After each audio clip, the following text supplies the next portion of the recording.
Will Rogers will be a top 3 quarterback in the Big Ten this season.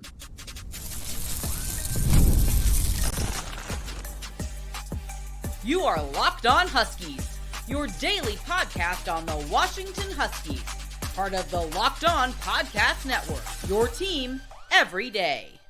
Welcome back in to another edition of the Locked On Huskies podcast. I'm Roman Tomashoff.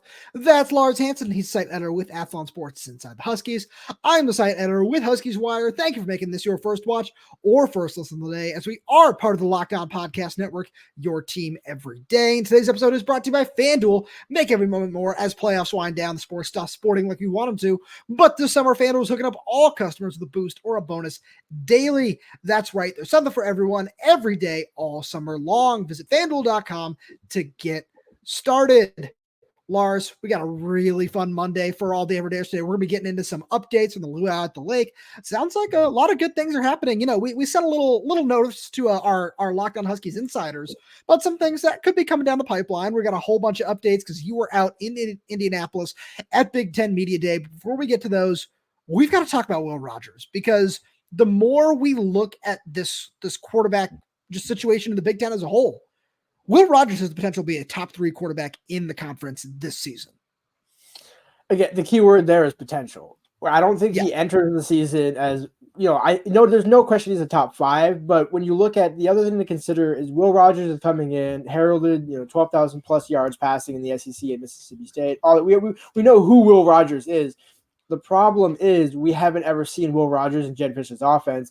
And he's never thrown in a game setting, in a true actual game setting, not a spring game or a mock practice game, anything you want to say, with these players. And so it all the pieces are there to work. And I think the reason why he will be a top 3 quarterback in the Big Ten Conference at the end of the season is because he's the perfect fit for Jedd Fisch's offense. Gets the ball out quickly. Even whether we can have the offensive line discussion all day, every day, but even without that question, with or without that question, Will knows how to get the ball out fast. And then you look at the skill position players that Washington has, Denzel Boston, Giles Jackson, that's kind of the slot guy. There's so many different pieces to work with that there's no reason that Will Rogers can't be a top 3 quarterback. It's just a matter of going in, how quickly does he assimilate, how quickly are these guys able to build that connection and relationship, and then how much does Will Rogers' veteran experience help this team overall, this offense overall gel, not just with the receivers, but just kind of the overall cohesion, get the offensive line together. Because it's not just playing quarterback that makes Will Rogers important. It's all the things that come with it, setting up the offense, helping the receivers know where to go with their routes and everything like that. But absolutely, you're right. When all is said and done, Will Rogers will be one of the top 3 quarterbacks in the Big Ten. And a lot of that just comes from questions elsewhere, right? Where we know that Dillon Gabriel and that Oregon offense, that's probably going to take one of these spots. You could probably say the same thing about Will Howard at Ohio State. But then after you get into a debate, and because I'm sure there are a lot of people saying, oh, Will Rogers, like, what? But you look around the Big Ten, and I mean, I'm sure there are some names that we might not be mentioning here, but the big ones to talk about. I mean, Alex Orji at Michigan, same offense, sure, but that's not a guy who, we've seen be a consistent passer. We saw him come in and, run some options every now and again last season. But Tyler Van Dyke is also learning a new offense. That's Miller Moss down at USC. Yeah, we saw him a little bit last year, but I mean, he's not Caleb Williams. Like, it's not like that's going to be a sure thing either. Yeah, Lincoln Riley is a quarterback whiz. We know he's done some awesome things with quarterbacks throughout his career, but it's still a question. We still haven't seen it. And I want to give the edge to Will Rogers here because you talked about the records that he set. 12,000 plus passing yards. Number 2 in SEC history in passing yards. Number 4 in touchdowns. And yeah, a lot of that came from a really pass-heavy offense at Mississippi State, where, he's asked to throw the ball 55, 60 times a game, which certainly isn't going to be the case at Washington. But you look at the receivers. One guy you mentioned, and I know you didn't do it on purpose, you didn't mention was Jeremiah Hunter, where that's a guy who can come in and certainly have 1,000-yard season in his final year of eligibility. And just from the way you and I have watched Denzel Boston play, hey, that's certainly a guy who can do that as well. And I know it's not a like-for-like comparison, but I wanted to go out and look up some stats for Jayden de Laura from his first year in Jedd Fisch's offense in 2022. And 62.5% completion percentage, 3,685 passing yards with 25 touchdowns and 13 interceptions. The first thing that stands out to me there is that's a really nice completion percentage, where de Laura, certainly a very different style of quarterback, and we're not going to get any other things about him, but when I look at that, I see, Dorian Singer was a really nice piece in that offense. Obviously, Tyrell McMillan was just a stud as a true freshman. And I feel like as much as I like Tyrell McMillan, there's nobody on this team with, I think, as much upside as him, or Denzel can certainly be a high NFL draft pick. Tyrell McMillan should be the first receiver off the board next April. Like I love Denzel, but he's not there just yet. But you look at all this potential and you see what kind of production Jayden de Laura had, where now you look at a guy like Will Rogers who's going to protect the ball a little bit better than he did. All of a sudden, we're looking at a guy who I think can have 30 touchdowns, 3,500, 4,000 passing yards in this offense. And hey, that certainly works for me in a conference that prides itself on running the football. Exactly. Well, but that's the other thing to consider too. Is Washington with Jonah Coleman, they're going to run the ball a bit, but also it plays into the fact that we saw it during the spring where you got plenty of wheel route options with Daniel Ngata, Jonah Coleman, potentially Jordan Washington as a freshman, Adam Mahoney. There's so many options, and I think that even more speaks to why Will Rogers will have success, because he's not just a downfield passer. Where as much as we love Mike, there was about 6 checkdowns last season that he missed wide open. Where again, you can never fault Mike for trying to thread the needle because he's so good at it. But I think Will is that type of quarterback where he's not afraid. That might even be his first read. Just get the ball in your skill position player's hands and don't worry about taking a sack. That's the whole point of Jedd's offense. Yeah. And I think sorry. I wanted to cut in real fast and just say that's a wonderful point because of what you said about the offensive line, where as long as there are questions there, if this offensive line is good, awesome, great. That makes us even better. That, it opens up way more stuff in the intermediate and the downfield game. But if he wants to get the ball out quick, Jonah Coleman and Cameron Davis, as you said, are 2 awesome options underneath as well. Exactly. And the other thing to consider is I don't think, there's never really he's had some up and down seasons, but he's never had a bad season. And I think, you made the comparison to Jayden de Laura just based on, we're talking about first year, right? That's what we're looking at with this. Yes. When you think about Will, yeah, it's his first year, but it's not his first year in college sport. I'm not saying that was Jayden de Laura's first year either, but the point of what I'm getting at is you're getting one of the seasoned passers. And I mean, in 22, Will Rogers led the SEC in passing. So it's not out of the realm. You're not talking about, if this were about Damon Williams, it's a little bit different discussion because, again, as much as we like the upside of Damon, playing a true freshman looks a lot different than playing a 5th, 6th-year senior who already has a ton of experience, maybe not exactly in this specific scheme, but will be easier to adapt to, knowing how much verbiage he already understands, knowing he's got over 40 plus games starting in his career. So it's not like you're trying to break in a new guy. With Jayden de Laura, it's okay, you're trying to break in a new guy in a new system, and he's a running quarterback who can throw. So it's like square peg in a round hole, where Will Rogers is a square peg in a square hole. That it's a perfect fit. And that's why he sucked. I remember, which will lead into our next segment here. I remember Jedd was asked about it in the media day, where somebody, one of the national reporters had come up and, asked about Will Rogers. And Jedd was basically like, well, if you want to play in the NFL and you want to play and learn how to play an NFL system, here's what we have to offer. Now, if you want to go be a draft pick, go talk to your parents, sort through it at home, and then let us know. If you don't want to be a draft pick, then you can go somewhere else. Will Rogers ended up at Washington. I think the rest is history. And I think it speaks to Jedd, but it speaks to Jedd's confidence with his system. It's not just, hey, I can make any quarterback happen. If you think about it, Noah Fafita and Will Rogers are 2 vastly different quarterbacks. And he had success with Noah Fafita, who's no offense, again, Noah Fafita, a great quarterback, but he was a 3-star. For all that we want to talk about star ratings and everything like that, Drew Allar was a 4-star. Dillon Gabriel was all these top 10, top heralded quarterbacks.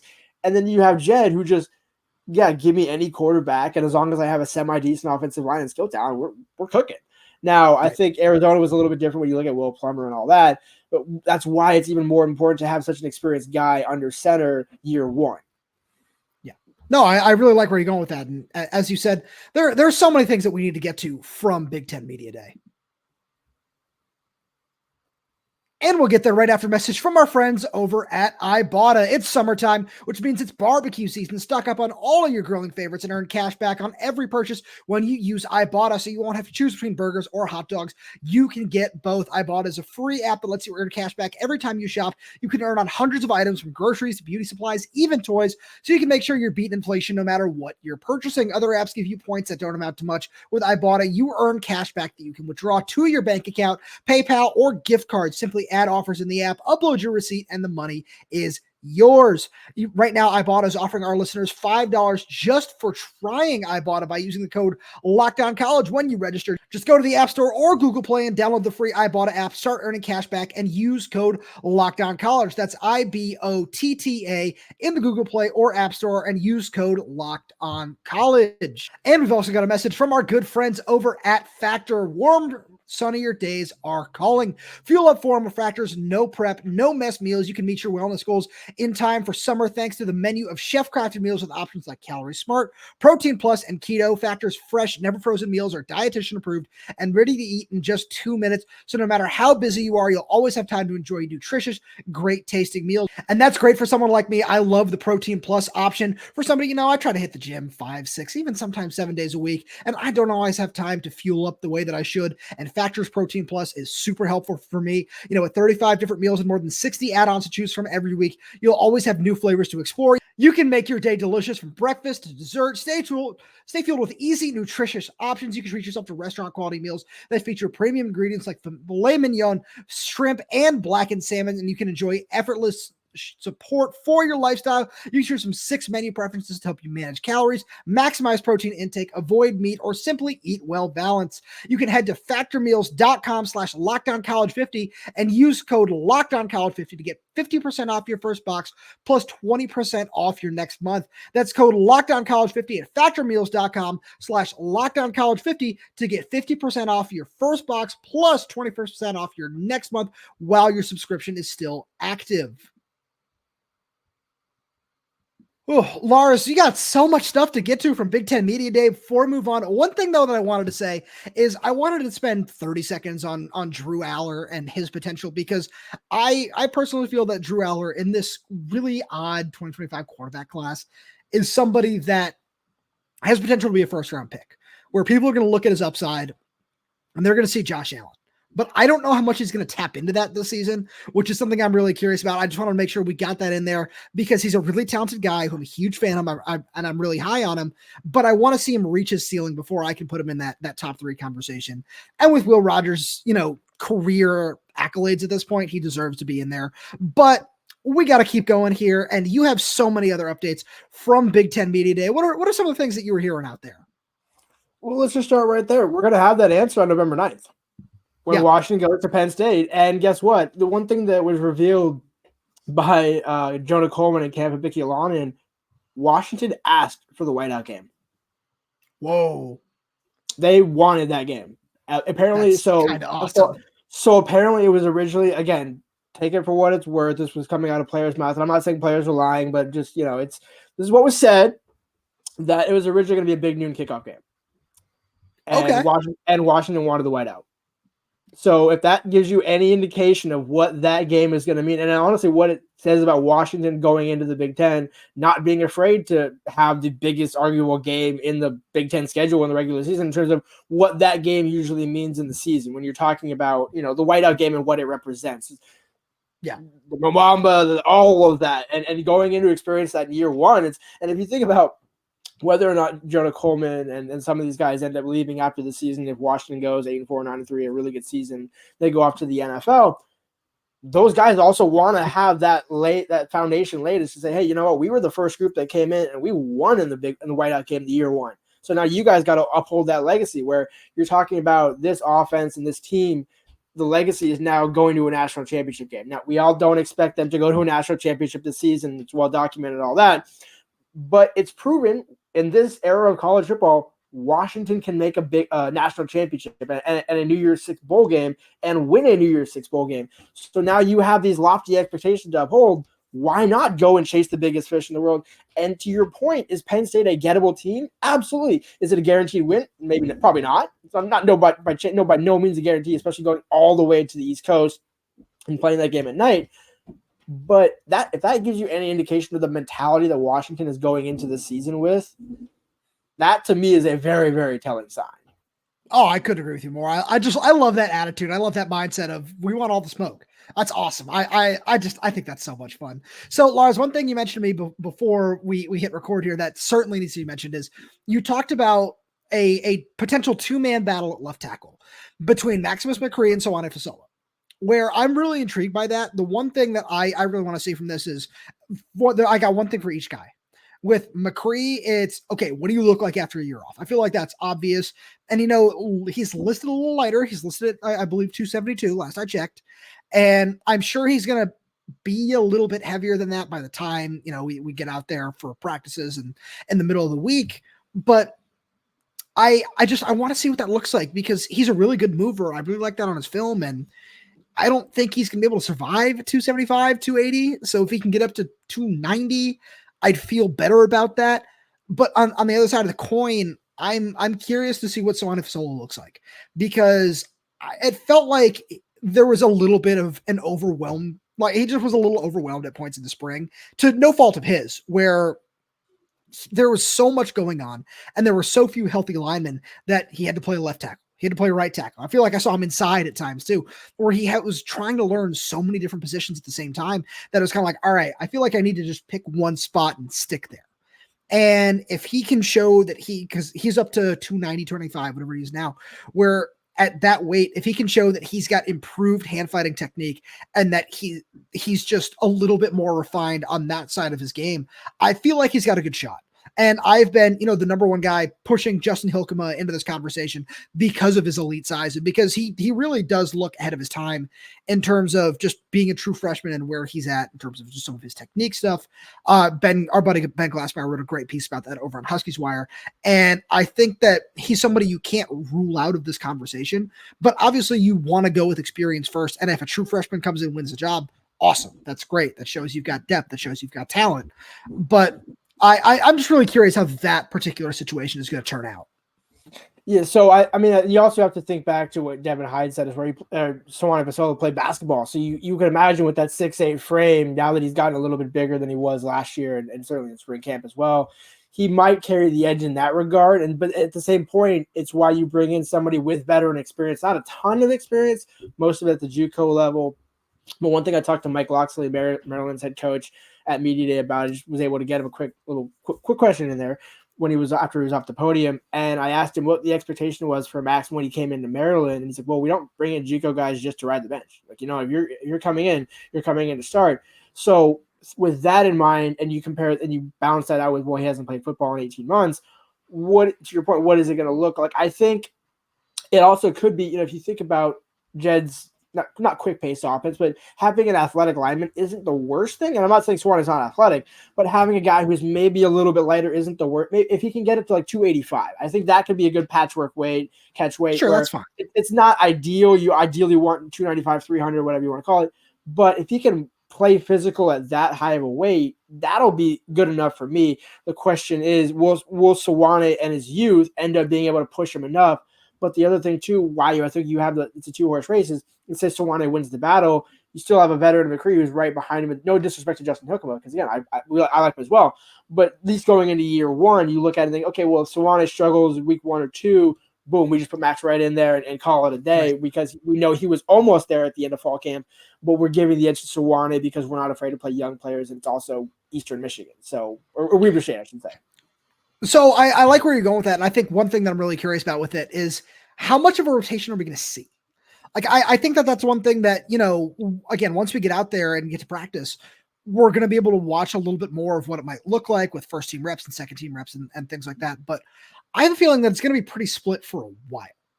Like when we talk about Lane and Hatchett and Garb Memelar being in the starting lineup for the August 17th mock game, I feel that at left tackle and even at right guard, really, if that's really what the center and left guard situation is going to be, that we're going to see guys splitting first team reps even through the first game or two. And as concerning as that might sound, I don't think it's a problem. And I don't think it's a problem because if you're still figuring stuff out, that's fine with this group. Where if it's just, okay, yeah, instead of like, oh, we don't know if we trust this guy, it's let's just see who wins the job. And I mean, another guy that, especially with Fisch's just tendencies to play freshmen, I know Dave Softy-Mala put it out the other day that if Paki Finau really is 305 pounds, I don't want to keep him out of any conversation. Where I'm very firmly, for the most part, in the camp of don't play freshmen along the offensive line, just because you want to make sure they're up to weight, and you want to make sure that they're learning all the right techniques and things like that too, instead of just kind of having them learn on the fly. But if he is able to retain the athleticism, and I fully believe that he can, the athleticism that he showed on his high school film, that dude's just going to be a monster one day, man. Don't sleep on the potential of Paki being a starting right guard. I can't. Like I think that, to me, I know it might sound bold to some people, but especially the right guard position. Think about that's where Parker Brailsford started out before he got kicked over to center of the Tammany. It's like the safest position for a true freshman or redshirt freshman to start out at. No, because it's not left tackle. You're not like, whoa, it's the most important position in the offensive line, and it's not center. So to me, I think Paki is if Enokk isn't able to win the job, it's easily Paki's to lose. I disagree with that. Where, especially if we're talking about the Lane and Hatchet thing in center, D'Angelo Tutti will certainly be in there. Zach Henning will certainly be in there. I don't want to say it's his to lose, because there's going to be a very stiff competition, but that's my point. Where all of a sudden, if Lane does solidify himself at the starting center, and guard, who I firmly believe can be one of the better interior guys in the league, or in the conference, really, if those two guys solidify themselves as starting spot, with starting spots, and all of a sudden you have 2, 3, 4 guys competing for one spot, great. Whoever plays well, let's give this guy the first quarter, this guy the second quarter, whatever happens. That's fine. There are a whole lot of different ways to figure it out. And Lars, speaking of the offensive line, there was a whole lot of positive vibes coming out of the Luau at the lake. And we'll get there right after a message from our good friends over at FanDuel. I love sports. I love them so much I never want them to stop. But as the playoffs wind down, we get fewer games. And the sports aren't sportsing like I want them to. But FanDuel lets me keep the sports going whenever I want. All I have to do is open the app and dream up bets anytime I'm in the mood. And this summer, FanDuel's hooking up all customers with a boost or a bonus daily. That's right. There's something for everyone every day, all summer long. So head over to FanDuel.com and start making the most out of your summer. FanDuel is an official sports betting partner of Major League Baseball. And speaking of the MLB, I feel like it might be time to start buying the Mariners for the AL West. I know they just lost a big lead, but I love the pitching staff. The pitching staff is great, and the Randy Arozarena trade is fun. I like it. I like the odds, and if he really does give him a boost after they had a nice series. They scored a whole bunch of runs on the White Sox, and I know it's the White Sox, but man, I don't want to count them out of the division race just yet. You should go check out their odds over on FanDuel. Lars, the vibes were high over the weekend during Washington's Luau at the lake. And the first thing that we got to get to is we gave our insiders a little bit of a tip off with it. And then not too long after, Brandon Huffman from 247 put in a crystal ball for Zac Stascausky. I hope I'm saying that one right. To flip his commitment from Minnesota to Washington, which would be a really interesting addition. He's a top 5 rated player on 247's board down in the state of Oregon, where the Huskies already have 2 of the top 10 prospects, and defensive tackle Dominic McCone, and the number one player in the state, not tackle. I got offensive line on the brain. 4-star tight end Baron Naone. And I like all this investment in the state of Oregon, but I like the investment into high ceiling offensive linemen even more. Yeah, it really does kind of add an extra layer to my question to PJ Fleck at Media Day about thoughts on Jedd Fisch and, recruiting against some of the new bigs. Again, handled it like a true pro, but yeah, I guess it was before the visit. So, all things considered, PJ maybe not have known, but it does add, it was when you saw that late offer, it was like, okay, what's the point? Usually you make some of these late offers and it's okay, you're just throwing out the offer to see what happens.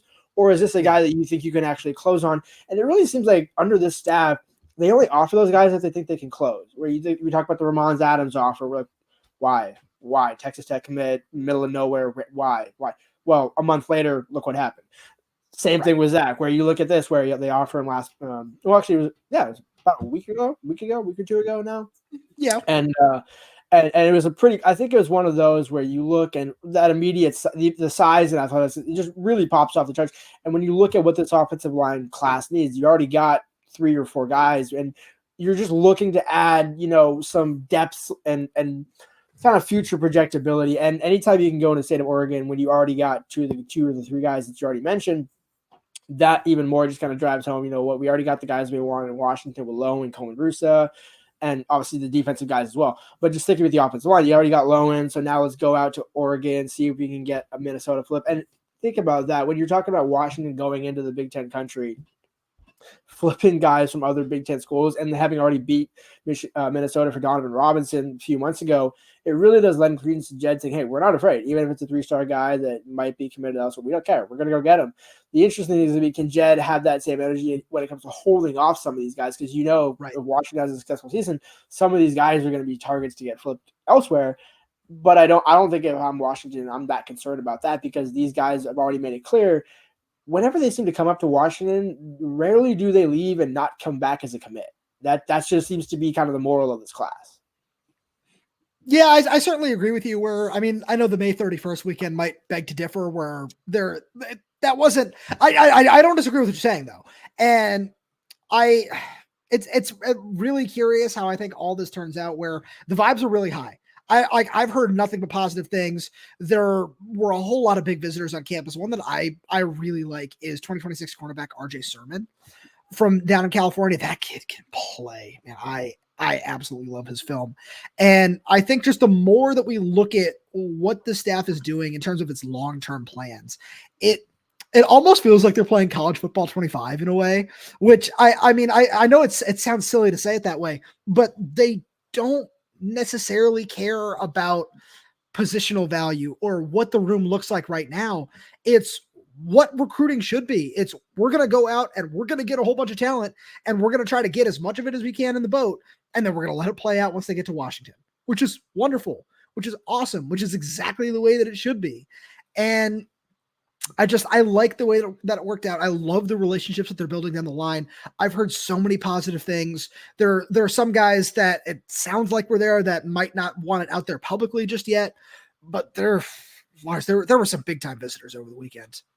Speaking of big time visitors that also happen to be an offensive lineman, I'm not going to attempt to pronounce the first name, but Muti, the 3-star offensive lineman from Hawaii, where I'll leave you to pronounce the first name if you want. No. So one thing I wanted to say about him was because we sent out a little note to our Locked On Huskies insiders about him, and the curious thing about him is he's just a take no matter where you want to play him, because 247 has him listed as an offensive lineman, and then you look at the offer list and it's on the defensive line. Personally, I think he might offer a little bit more upside as a defensive tackle. I just like his movement. I like everything that he does on that side of the ball. And would that work on the offensive line? Yes. But I'm also under the impression that, if Stascausky does end up flipping, that I would rather take him as a defensive tackle. And, he still looks like a guy you could add 10, 15, 20 pounds to his frame. And then, hey, why not have another Logan Sagapolu that's just a big dude in the middle that's going to take up space and get after the quarterback every once in a while? Yeah, you're right on that, but Logan's 6'2". Muti's right. 6'7". 6'7". No, I'm not pouring water, but that's what I'm saying. It's like when you said defensive line, I'm like, okay, I could see that. Obviously, UCLA, Akaika is obviously one of the key recruiters there. So lends credence to, again, probably a defensive line target. But either way, I mean, if you get a 6'7" defensive lineman in the interior, just oh my God, just when is the last time there was a 6'7" interior lineman? It's a long time to recall that. Actually, not nearly. I think he was listed at 6'6", but MJ Ale was up there. And that's somebody that I look at kind of in that same vein, where I like the more that I've watched this film, the more that I've just started talking about this dude, the more I see shades of MJ, where I think MJ's a little bit of better mover. But the more that I look at it, I just think of a big guy who not only can move well and, potentially rush the passer and just be a big body that can stop the run, but something that I feel we haven't seen a whole lot of in a long time is somebody who can get their hands up the line of scrimmage and bat down passes. Like, how valuable is that? 6'7", reaching up like this. It's like Victor Wembanyama at a certain point. It's just hard to get over the top of him. I don't even think he has to put his hands up, just stand up. The ball will hit his head. You just lean one way or we lean the other way. But I think either way, the other thing to consider with this is the national recruiting landscape that Jedd is building in Washington, where we're talking about guys in Florida, we're talking about guys in Texas. Tristan Kennedy-McMillan's already in Hawaii, so they're already laying the groundwork in Hawaii as well. They're going not even coast to coast, they're going coast to islands. And I think if that is any indication. No, it absolutely is. But one thing that I feel that we can't understate is the importance of recruiting Hawaii, where that fell off for a couple of years. And it was like before Tristan Kennedy-McMillan, I don't really remember the last player that they got out of Hawaii that wasn't Zion Tupuola-Fatui or Fatui Tuitele. There was a big gap in there where, that's a really talented area of the country that used to be a major pipeline for UW, and you need to keep it that way. That is a really, really talented place. And there are so many good football players that come out of there. Oh, absolutely. But I mean, I think if you look back at the last two coaches, do you think Jimmy had some idea of recruiting the islands, obviously with Zion, but I don't necessarily think Kalen was worried about recruiting in general, let alone the islands. But with that being said, it's always important to get back to what laid the foundation with Chris Peterson when you're talking about all those guys that he was able to, not even because there wasn't a ton per se, but there was always seemingly 2 or 3 that would just come from the islands, and whether they were starters or contributors, it's having that mentality, because I think that's one thing we've seen from the island guys is there's a different mindset when they come over, and it's not just the Poly mindset, because that's a separate mindset all of itself, and you can get that from Utah, Arizona, California. But we got to get Fatui Tuitele on to talk more about that. I was just about to say, I think that's the other side of this coin. Having Jedd bring back Fatui to kind of be that island plug really cannot be undersold. I think, obviously Josh Amora, without a doubt, gets a lot of credit for that as well. But adding Fatui is just another layer into saying, okay, yeah, we are really, truly dedicated. We're not just adding 1 or 2 coaches. All these guys also, I think about Jason Kafusi. Plenty of these guys have connections to the islands, and so I'm not worried. But I think it actually just lends credence to when you look at the 26 class and the 27 class. They've already started to build those inroads as well. This isn't just, oh, hey, we like this guy, we're just going to take the 1. No, they might only have 1 right now, but they're looking at plenty of guys out of the state of Hawaii. Yeah, absolutely. And they were pushing really heavily for Aiden Manitai before he goes to Cal, and that one more seems like there wasn't a lot of room to take him, where now, you look at Ryland Dillon Allen and just everything else that's going on the back end of the defense. So maybe he just couldn't end up being a take, but the fact that they're pursuing them heavily is just so much more that you can say just over the last couple of seasons, which is frustrating. It was really frustrating, and getting back to that is a very important thing. And I'm really glad the staff is really leaning heavily into that. And Lars, with that being said, we're going to get out of here for the day. Thank you so much for being here. Thank you all the everydayers tuning in. We really do appreciate your constant support. We've got so much more fun stuff. Make sure, if you enjoy all the content, you want to hear more from all of us, and, exclusive Q&As, one-on-one conversations, some insider notes, some rumors, a lot of, our firsthand experiences. We're going to be telling all our Locked On Huskies insiders everything that we're seeing at practice. You're going to get all of that first. It's $4.99 a month after a 2-week free trial. You want to go check that out. The link is down in the description below. And if you enjoy the content, make sure you subscribe wherever you get your podcasts. We got so much more fun stuff coming for you as practices roll around. We're on YouTube, Spotify, Apple Music, Amazon Music. We're there. We're everywhere. We're updating this channel with new content every single day. Make sure you like the video. Click that little bell so you never miss when we post a new video. If you have any questions, comments, concerns, drop them right down below in the comment section. And if you're audio only, please leave us a 5-star review, as it does help us out a lot. Thank you so much for tuning in, and we'll talk to you on Tuesday.